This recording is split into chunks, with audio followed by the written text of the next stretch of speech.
sure you've had this happen to you before. You are 12 years old and you just discovered that your penis twitches when boobs are nearby. So next time you're home alone, you Google big boob, then you search for how to turn safe search off. So you're looking through some big boob, but then something happens. It's your lucky day. A hot single girl in your area messages you and she's sending you nudes right away. Wow, what a chad you are. You download the file called nudes.exe. You open it and much to your dismay, instead of naked Samantha, you see this shit on the screen. So you piss your pants, you turn off the computer like that's going to help, and you go do something else and pretend nothing happened. Then later when someone else uses the computer and they see what you've done, you act cool and say, "Oh, I don't know what this is about. I have not used the computer at all today." Even though you usually use the computer for 6 hours per day and everyone knows this. So you get grounded, your computer doesn't work, and worst of all, you still don't have any boobs to look at. I guess the pillow will have to do this time. And that was your first encounter with a computer virus, a piece of software designed specifically to be harmful in order to prey on your naivety to get your money, or spy on you, or straight up stealing your files and extorting money. Or sometimes they just do this, for shits and giggles.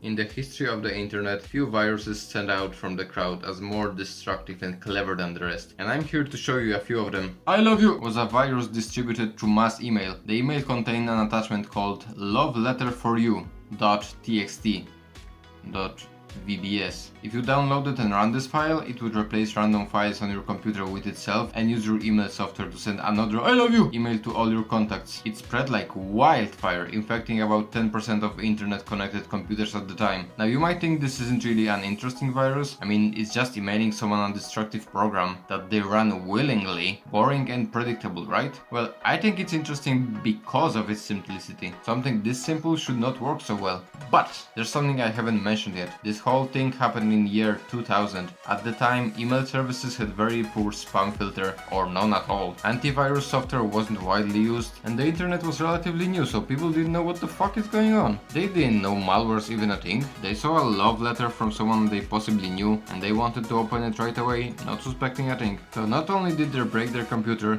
not only did they get disappointed that the love letter from their crush is fake, but the virus also sent another love letter to their grandpa. The creator of the virus was a 24-year-old man from Philippines. At the time, there were no laws against creating malware in the Philippines, so he didn't get punished at all. Later on, he explained that he did it to steal people's passwords to log into their accounts at various websites and services that he couldn't afford. But I'm not buying that. If that was the goal, then why did the virus also remove random files? Surely it would be more efficient to collect the data but not modify anything so you don't alert anyone, right? Exhibit B. WannaCry ransomware. So, in case you didn't know, ransomware is a type of malware that encrypts your files with a difficult to crack key, then shows you messages demanding money for the key that will decrypt them. They usually make it urgent as well, like if you don't pay in a week then they will never give you the keys back. They also accept only Bitcoin payments to make themselves anonymous. The decryption key is pretty much impossible to crack on your own. WannaCry is one of the more known ransomware attacks because it spread to over 150 countries and caused billions of dollars worth of damage to many organizations. And among them were hospitals in England, where the virus spread even to machines like MRI scanners and blood storage refrigerators. 19,000 medical appointments were cancelled as a result of the attack. Apparently, this attack was only possible because of a vulnerability in outdated Windows systems. The update that would prevent the attack was released 2 months before it happened, but some companies didn't bother updating their Windows. Even more hilariously, some of them were still running Windows XP. Did I mention this was 2017?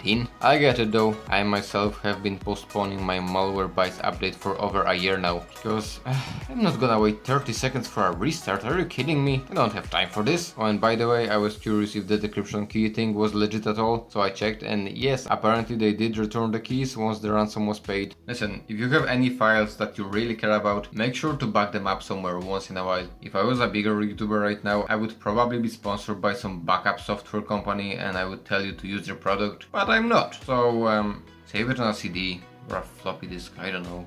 There is one final piece of malware I want to talk about, which is like no other. Pulled off an amazing targeted attack which has not been replicated since, or it's been done even better and it just hasn't been detected yet. I'm talking about Stuxnet. It was a virus that was completely dormant, searching for its one designated target and not harming anyone else. Once it got on your PC, it would run itself and pretend to be a part of the operating system, undetectable to all antivirus software. Then it would try to connect to an innocent looking website which seemed to be about misspelled football, and it would try to update itself from there. After that, the virus spreads to any USB device you connect to the computer and to other computers in your local network by exploiting Windows bugs. Stuxnet was dormant unless it found specific software for operating large industrial machinery. The software was created by Siemens and was used in Iran and Finland for running industrial centrifuges. Is that how you pronounce that? The virus can take control of the centrifuges and do whatever it wants. It can control their speed and other parameters, so it could very easily destroy them. But destroying them wouldn't be quite elegant enough for Stuxnet. No. In 2009, when it managed to latch itself onto an Iranian uranium enrichment facility, it didn't just blow it up. It sat there quietly,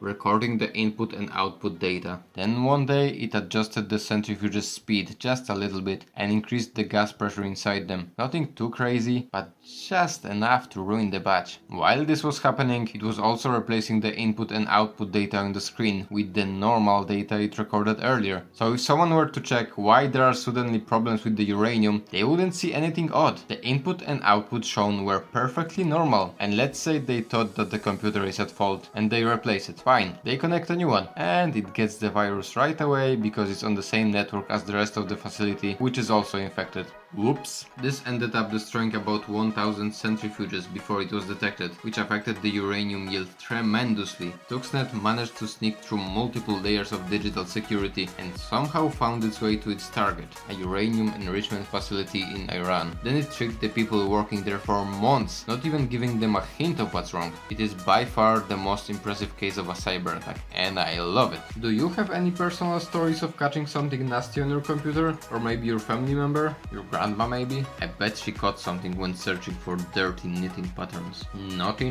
Alright, enough of this. I'm going to go download a virus. Bye!